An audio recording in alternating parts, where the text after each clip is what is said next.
Bonjour tout le monde. Hello, everyone. I'm David Neufeld, and I'm the National President for the Union of Safety and Justice Employees. As we approach the end of 2023, I would like to take a moment and thank you and all of USJE's 18,000 members for your dedication and commitment to keeping Canadians safe and for your incredible work throughout the pandemic. Merci pour votre dévouement envers les Canadiens et Canadiennes.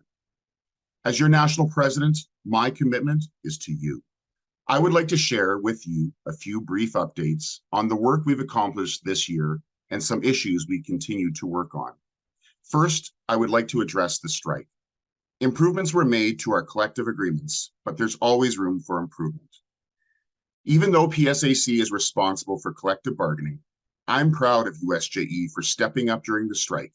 Our elected officials and staff worked countless hours to ensure information and supports were put in place for our members. But we need to learn and to improve from this challenging experience as we move forward, and that's what we did and continue to do. We surveyed our members about the strike and where we can improve.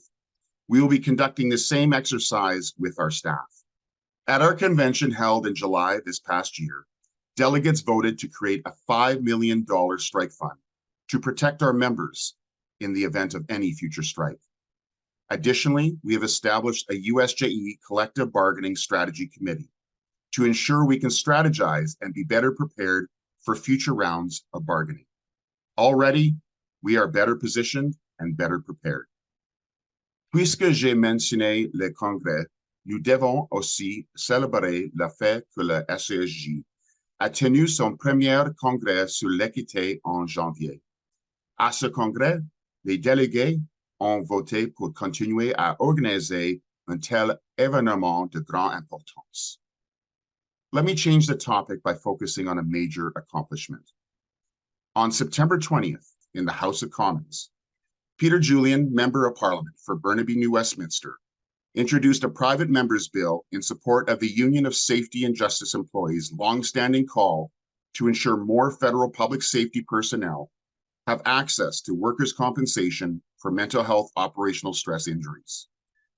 It is time that federal public safety and justice personnel are able to access workers' compensation benefits for presumptive injuries that are mental health related. I encourage you to read Bill C-357, an act to amend the Government Employees Compensation Act, and to contact your member of Parliament to request their support for the changes to the federal act. Ce projet de loi est maintenant dans nos mains. C'est à notre tour de collaborer avec tous les partis politiques pour assurer son adoption. Je vous assure que nous allons mobiliser tous nos efforts possibles pour encourager l'adoption de ce projet de loi. Now let's turn our attention to the RCMP for a moment.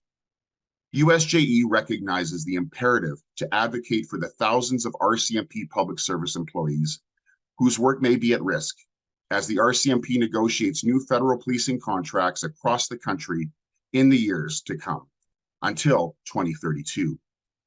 Our members' contributions to public safety are severely underestimated, and USJE plans to highlight the varied roles they play within the RCMP.